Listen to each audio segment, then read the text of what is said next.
thousands of dollars and time involved to get this fixed. And they feel they get lost in the shuffle of paperwork that's required by the city to remove the violation. I recall working with a homeowner who had a lien placed on their property. He lived on East Chester Road. He was in the process of selling his home, but he could not because of the lien on his property. I do not recall all of the details, but I remember this was an arduous process to try and remove the lien, even with our help. It's an example like this that highlights the difficulties that homeowners face that most New Yorkers do not even realize.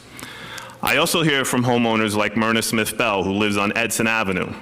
She emailed the community board last month to make a complaint about the extensive damage to her home and property caused by the roots of a tree in front of her home.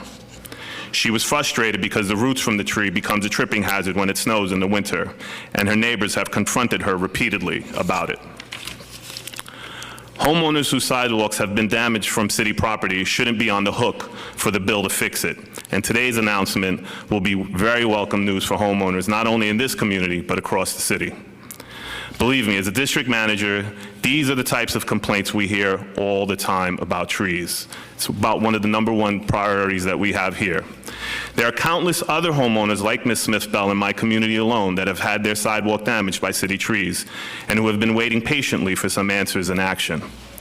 The cost of replacing sidewalks is not cheap, and it is labor intensive in terms of the time a homeowner spends trying to figure it all out.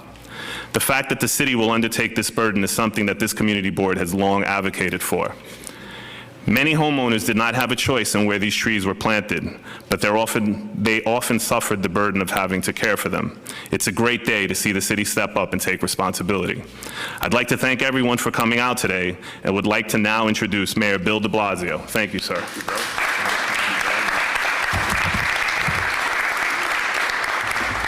Thank you, George. And George, I know that you and everyone at Community Board 12 here in the Bronx have worked on this issue for a long time, and it's been a cause of tremendous frustration.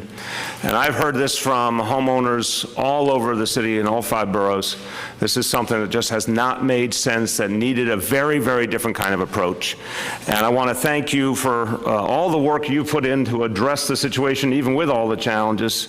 And I know it's made a difference for a lot of homeowners. Let's thank George and all the members of Community Board 12.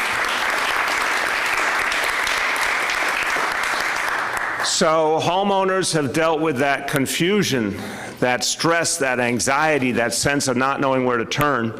And let's face it, for so many homeowners, the reality is they just didn't have $1,000, $2,000, $3,000 to fix the sidewalk. It just wasn't going to happen because they didn't have the money. And then, God forbid, they wanted to refinance their home or sell their home. Then they found out, on top of everything else, they had a lien on their home. And that made their lives worse. This never was the way things should have been. This burden should never have been put on homeowners to begin with. And we are here today because a very important discussion happened. A recognition that homeowners are dealing with so many challenges as it is, and we've got to do something to relieve that stress and anxiety and make sense of this situation. And I want to give credit where credit is due. You'll hear from him in a few minutes, but we in City Hall and in Department of Parks, Department of Transportation, everyone was trying to figure out what to do. And the man who kept our focus on the situation and kept relentlessly demanding that there had to be a better way was the Speaker of the State Assembly, Carl Hastie, and he deserves a lot of credit today.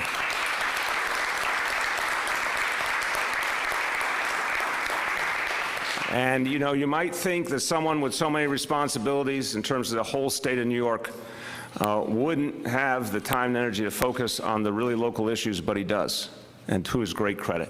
So he'll tell you, I'm sure, what he heard from homeowners and why it made such a difference to him and why he pushed us so hard to think entirely differently about this situation.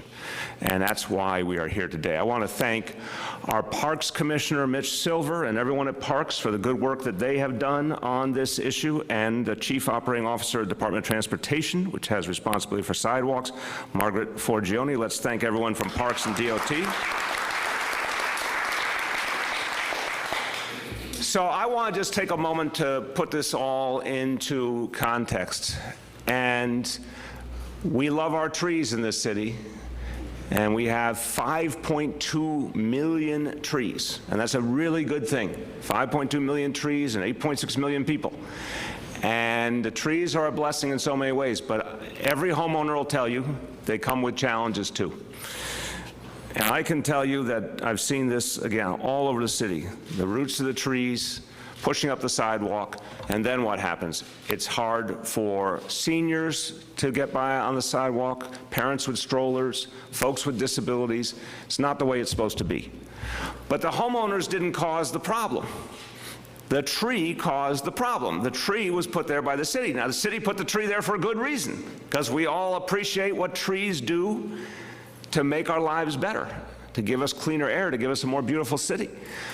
But homeowners were put in a really bad spot. And this was a kind of an illogic and a contradiction that goes back years and years and was never addressed. When we looked at it, we said, well, wait a minute, this doesn't make any sense. For so many homeowners, a burden was being placed on them and they couldn't handle the burden anyway. It'd be one thing if you point out the problem and every homeowner had the money and no problem and it was easy to do. George is right. Even if you want to do it, it's hard to try and figure out a way to do it. If all these problems were getting fixed all the time, we wouldn't have the reason to be here today. But the truth is, we got the worst of all worlds for years and years. Where the problems didn't get fixed, the sidewalks were a problem for everyone, the homeowners were put in a bad spot, and the city didn't make sense of the situation. So, as we tried to figure out a solution, one thing we did a couple of years ago, we tripled the amount of money to address sidewalk problems, because we had severe sidewalk issues that were clearly the city's responsibility, where the city had to jump in and deal with it. That's a good thing, but it didn't resolve the rest of the contradiction. And so we kept getting those phone calls from Speaker Hastie saying, what do you got? Do you have something new? Do you have a new way to do this? And finally, we came to the realization, after a lot of discussion of different options, that we needed to do something truly radical and just change the entire approach. And so that's what we are announcing today. Starting today, if a tree causes damage to the sidewalk, the City of New York will take responsibility.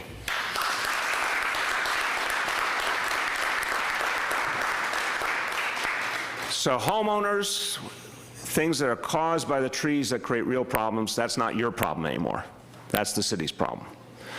You still have to take care of the rest of your sidewalks. You still have to take care of the problems that are your responsibility, but this one should not be yours. And so what does it mean? To all the folks out there who have gotten those violations for a sidewalk problem caused by a tree, you will no longer be getting violations, period.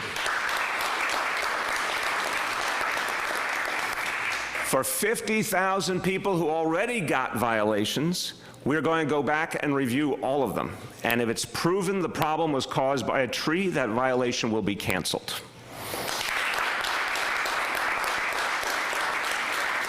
And one other part, and this is what the Speaker really helped to illustrate to all of us, the liens that have been put on homeowners without them even realizing, meaning it became impossible in so many cases for a homeowner to refinance their home or sell their home. Any lien related to a problem created by a city tree, those liens will be canceled. The homeowners will be free to do what they want with their home. So this is a way to solve the problem and assign responsibility where it belongs, and also to put money back in the pockets of homeowners, because those violations were causing homeowners who didn't have a lot of money to shell out thousands of dollars. They'll now be able to keep that money and put it into all the other things they need to do in their life. This is putting money back in the pockets of homeowners and demanding that the city take responsibility for the things that the city does. So I want to say a few words in Spanish, and then I'm going to turn to our elected officials, but with real gratitude that this persistent advocacy led us to something much, much better. Vamos a cambiar el sistema para arreglar el daño en las aceras causado por los árboles de la ciudad. A partir de hoy, la ciudad se encargará de reparar las aceras, no los propietarios. So the city will take responsibility, not the homeowners. And as I turn to Speaker Hasty, I want to say this with real admiration. It's not only that he cares about his district and focuses on his district, even with all his responsibilities in Albany, it's also that he makes it a point every year to go out during the summer and knock on doors all over his district and listen to people. And what he told me earlier is, even before he got to the door to knock on the door, he could see the sidewalk, and he knew what he was about to hear from his constituents. So it's because he stays so connected to his constituents that he saw this problem and he demanded action. And again, it is sometimes in life a joy. All of us in public life like to get credit when we do something right, but it's a joy to give credit where credit is truly due, when it actually happens that way. And the reason we have come to this big change is because of the strong voice of Speaker Carl Hasty. Thank you.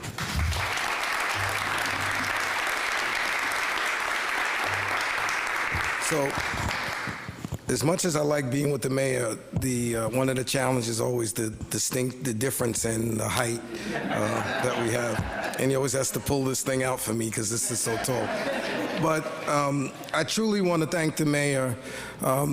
If anybody looked on my Facebook page, and I posted and I said that a big part of being an elected official is that your constituents expect you to problem solve for them. And this is, in my discussions with the mayor and his staff and Emma Wolf, who, I know, is Emma still here, I would send her countless pictures as I would walk around the district. And so I know Emma was getting tired of me sending the pictures, but I was just trying to give a firsthand view of the challenge that my constituents were facing. And that not only do we want to solve the problem here, of course, as I always said, I love being the Speaker of the Assembly, but my most important job is being the Assembly member of the 83rd Assembly District. And it was almost as if the homeowners were in a catch-22, because if you got the violation and you wanted to refinance to get some funds to fix the property, the title company would come back and say, you have a lien on the property, so you're stuck. So now you couldn't refinance to get the money to fix the problem, and so you were just stuck with the violation. And so just many conversations. And I do want to applaud the mayor of first funding this program years ago, but now seeing the capacity of now having 50,000 of these situations, and the trees are going to grow every day. So even the priority ones that we have here, as the trees continue to grow, they'll be on this. So I thought it was not only great that the mayor and the city said that they'll deal with the problems now, but that this is something that should be done in an ongoing fashion.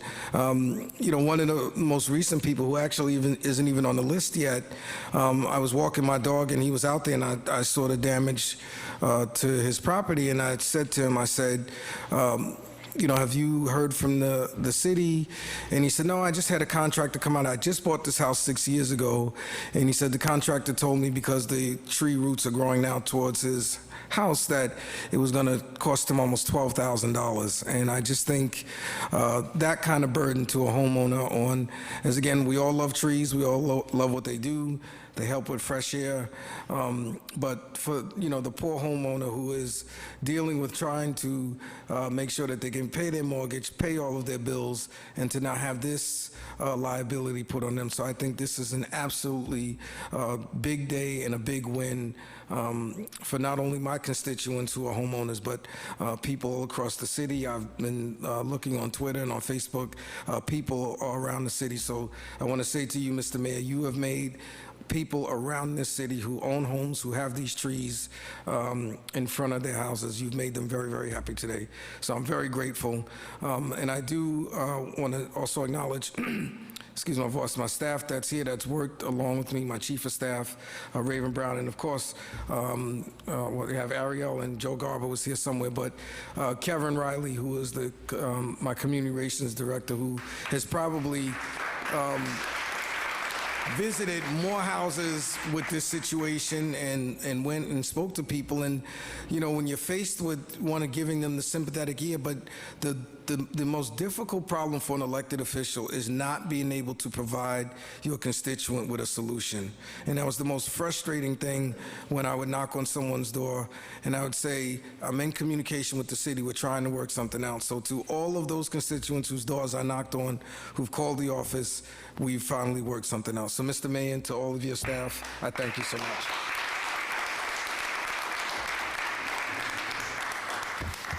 And another strong champion for our city and for this borough in Albany, and obviously in his district as well. My pleasure to welcome Senator Jamal Bailey.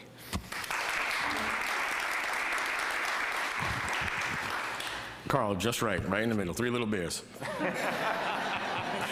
So Speaker Hasty, you kind of stole my thunder there about the most difficult part of being an elected official is telling your constituents no.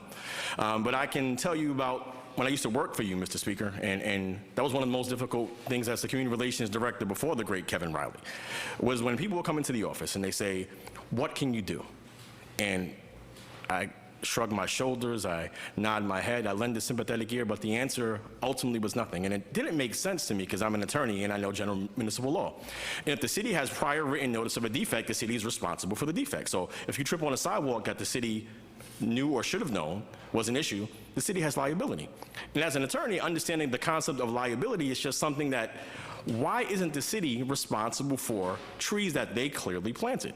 This homeowner had nothing to do with the planting of this tree. This was the city's responsibility. It seemed to run afoul of everything that I knew about the concept of liability and general municipal law. But Mr. Mayor, thank you today. You have solved the problem that so many constituents, now that I'm in the role of state senator, just last week we had 2 people come to my office talking about trees. And sometimes trees mean, sometimes the trees can be great, but other times they can cause havoc on homeowners. They can lead to unintended consequences. And we have a lot of seniors who own homes in this district. And so think about, as you said, Mr. Mayor, not just the financial burden, but if you're a senior, you have to get up and go out and figure out who to hire, when to hire them, how much you have to spend, where you have to go. It can be really a really painstaking experience. So I want to thank you, and I want to thank Speaker Hasty for, again, this is something that when I was in his office, he was banging the drum since all the way. This is not something that's new. So I want to thank both of you for your hard work in this, and I'm excited that the next time a constituent calls my office, I can tell them, problem solved. Thank you, Mr. Mayor, Mr. Speaker.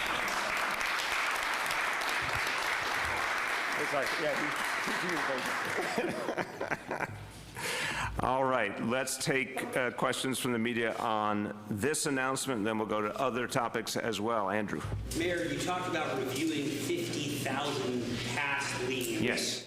How worried are you that this will create an unintended boondoggle if people say, no, that was a city tree, and wanting to be reimbursed for everything out there, every broken sidewalk? No, we're talking about active violations right now. We're not going to go far into the distant past. We're going to talk about the ones that are active at this moment. I think that's the fair field of vision for us to look at. So it's not just the ones that people might potentially have incurred going forward. It's saying if you got an active violation, it hasn't been solved yet. It's still sitting there. We're going to go and take another look. And if our folks from the Parks Department and DOT say, yep, that's caused by a city tree, then we'll erase that violation. If it's not, then that violation still has to be dealt with. It's as simple as that, Dave. Related to that, out of the 50,000, do you have kind of sort of a ballpark of how many of those 50,000 are indeed caused by city trees and how many are somebody doing something else? I want to commend you for asking me for a kinda, sorta ballpark. I do this, Dave, I want to say this sympathetically because I'm in meetings where I demand a number from people, and especially, no offense, Jamal, but if there are lawyers present, you know, they really try not to give a number. So sometimes I'll say, give me a ballpark. Give me a kind of sort of ballpark. So no, I don't have that, but we'll get that to you today. Look, I would be surprised if it's not thousands and thousands, obviously. I think it's a big chunk of that, but I don't have a number. We'll get it to you. But the bottom line is, once we looked at all the pieces. We said, this is just doesn't make sense. You know, it was this way for a long time, and when you try and change something that's been there for a long time, a lot of times people say, oh, wait, we can't do that, or there's going to be all sorts of problems if we do that. But when we looked at this, we're like, and it really began with the speaker's point about the catch-22 the homeowners were put in. Just removing the liens immediately opens up a lot of possibilities for the homeowners. So we had to do that. But we're going to go back and we'll just, wherever the facts take us, that's what we're going to do. Oh, look, right now, as of 2 years ago, we started putting in very substantial money for this, and we will continue to do that. And I think this is going to give us a chance to see what we think we need going forward. It will not happen overnight. I mean, as much as I appreciate the gratitude, I also know my colleagues and I are all realistic. This is going to take time to catch up with this backlog. But immediately, we stop the pain for the homeowners, meaning people were going through the stress and the anxiety of having a violation that could cost thousands of dollars that they didn't know what to do with, they didn't know how to pay it. That gets erased. We take the liens out of the equation. Those are things that happen right away. Fixing those sidewalks, it's going to take time for sure. But we've put in a lot of resources, and you know, we're going to go as far as we can. So, an estimate for how much this will cost.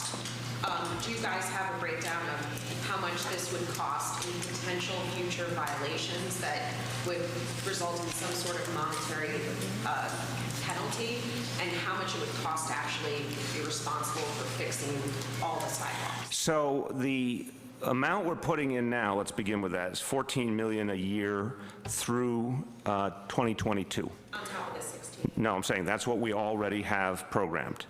And that is going to cover a decent amount of ground right there. You are absolutely right. When you stop giving violations, some revenue doesn't come in. We can again get you the exact estimate. But this one, bluntly, was not about a revenue consideration. Honestly, I think part of why this never got reassessed in the past was the city government, and certainly you think back 10, 20 years, the city was in a tougher fiscal situation. The city was very hesitant to give up that revenue and to also incur the expense on its own. We still have challenges in this city. We would never take any of these costs lightly, but it just was not fair. So if we lose some revenue, it's fair in my view, because the homeowners should not be responsible for something that's not there. So we'll start with the $14 million a year we have. We'll see how efficiently we can use that. We'll see if we need to put in more and if we have more available. And we will get you a figure on lost violation revenue, but again, that was not even a part of our discussion. Yes, I'll come back to you. Yes. The city council put out a report in June saying that between inspection and repair, it takes the Parks Department at least a year to fix most sidewalks. How long do you think it'll take to re-inspect the 50,000 open violations? And secondly, if homeowners are still waiting a year for their sidewalks to get fixed, how does this in any way, shape, or form aid that? Well, okay, I'll start, and then if Mitch wants to join in, feel free, or Margaret, obviously, as well. Look, it is important to be honest that this is a big endeavor, right? You saw out there in front of the home we were at earlier. There's going to be a lot of work to do. It will take time. As with everything we do in government, we try and make it go faster and better, and there's a lot of good examples of that. So you can take, you know, a certain amount of money and spend it better and get more impact, and that's what we're always striving to do. I think we're going to have this problem on an ongoing basis. There is no end here. I want to be honest about that, because every single year you have trees pushing sidewalks up. So you finish a certain number of them and new ones have emerged. And my arborist expert here was pointing out that earlier from his own personal experience going around his neighborhood. We'll be doing this, you know, continually. But again, what I want to emphasize is we've solved an immediate problem. The negative for homeowners now gets taken away. And it was a needless negative, because in so many cases it wasn't even leading to any outcome. That was the massive illogic here. It wasn't solving any problem, it was just creating problems and stresses for homeowners. So that's now finished. We're going to have to figure out how quickly, how efficiently we can keep solving the problems street by street, but we'll be at it continually. You want to add anything? In terms of inspections, if Parks receives a phone call, we will get out there and inspect the property within 30 days. And that is our track record, and we'll continue to hold on to that track record. Secondly, in terms of the time frame, we now have, thanks to the mayor's funding, we now have 7 contractors with 11 contracts that will begin the work. We're committed to doing 1,800 this year and then 2,500 each year. And so I can't determine for each homeowner, but we expect those numbers to come down now that we have the contracts in place and work has already started. We have one contractor in place now, 5 more will start this fall, another 5 contracts in the spring. What's your goal for the time between inspection and repair? We want it done as soon as possible. There are many In variables. a specific instance, right? So the comptroller said in fiscal year 2017, it took a year between the inspection getting done and repair getting finished. For a specific site. Well, no, that was the average across the entire But site. I'm in the interest of interpretation, I'm saying, you're literally saying, when you think about a site from beginning to end. Right, on average, should it be 3 months, should it be 6 months? How long should someone expect to wait for I don't have an average number because it depends on the number of contracts that you have, so we can get the contracts out there quickly. We'll come back to you with an estimate after I talk to staff about now that we have the sufficient number of contractors in place, what is that expectation from the time a call comes in until it's completed? Mr. Mayor, you yourself own 2 properties in Brooklyn, in Park Slope. I wonder, as a homeowner, if you've ever experienced the pain and the aggravation of having a city tree break your sidewalk and what your experience was in trying to mitigate. Yeah, the city tree, to the best of my memory, we haven't had that problem, but folks all over my block have had that problem. And people really get troubled by it because it's another hassle on top of everything else in life. It's another hassle. It's a real expense. There's not a lot of people who can shell out a couple of $1,000s. You know, it's just, it really changes your life when you suddenly get hit by that. So, no, I know from personal experience in my own block that this is a big problem all over the city. But what's great here is the idea that we can at least take that stress out of people's lives. Like in your neighborhood, come to you when you were a councilman, public advocate, school person. I mean, you have people come. Sure. Fix my sidewalk. Yeah, and the problem always was that only the most severe cases really got attention from the city. When we added the additional funding 2 years ago, the goal was to reach more and more of the cases. But, you know, it became clearer and clearer in all these discussions that this was just a broken system, that the underlying idea was wrong, that it never should have been put on the homeowners. And so when I was coming up as a council member, you know, it was something, whenever we went to the agencies, we were told, well, this is just the way it is, you got to deal with it. Thanks to the speaker, we all said, wait, let's step back and rethink the entire equation. And it was time to do something entirely different. Yes? Is this just limited to root damage, or is it, let's say, if there's a big tree and huge branches are falling off this tree and damaging residents' property? Is that included? Well, this is about sidewalks. So, Mitch, if you have an answer, no, I'm saying I don't know the rest of the equation, that if one of our trees damaged someone's property, how that's handled. Mitch can follow up with you on that. But on the specific announcement today is about sidewalks. Yes? I'm wondering, I'm looking at some of these photos, and it looks like the trees just removed. That's the solution. Do you know how many trees are going to be just sort of taken down? Is that the most common way you solve it? No, I don't think that is the most common way. For different angle. The question is, how often does the tree need to be removed? I assume that's a rare case. Correct. Our program is for tree preservation, so it is very rare that a tree is removed. Most are healthy. We try to minimize root removal or shaving, but the goal is to make sure we preserve that tree. In many cases, we'll increase the tree well, we'll curve the sidewalk to make sure that there's adequate place for the trees to grow. Go ahead. So now, once you get through this phase, what will the process be for a homeowner to report a problem to the city? I heard you on the 30 days, but how do homeowners go through that now? Okay, well, let me separate then Mitch, Margaret, both, whoever wants to come up and speak to how the mechanics will work going forward. But again, from this point on, they won't get a violation. If it's identifiable from the beginning, it's caused by the tree roots, there won't be a violation to talk about. So we're talking about the 50,000 pre-existent. The homeowner doesn't have to do anything in the first instance because we have to go and re-inspect all of them. If they have a lien situation, they ask to be moved up in the line for the re-inspection, we're going to try and honor that as much as possible. But anything you want to add? A new offense that you have to get the city to come. Typically, if there's an uplifted sidewalk, the majority of the requests come in through 311 and also the website.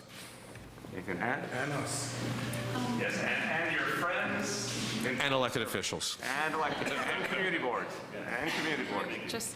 Just to add to that, so for the 50,000 that the mayor mentioned, DOT will be reevaluating those violations. What we're going to be doing is pulling our records, and the ones that are only noted for tree damage, and our records are very, precise naturally, those we will send a letter to the county clerk requesting that the county clerk drop the lien.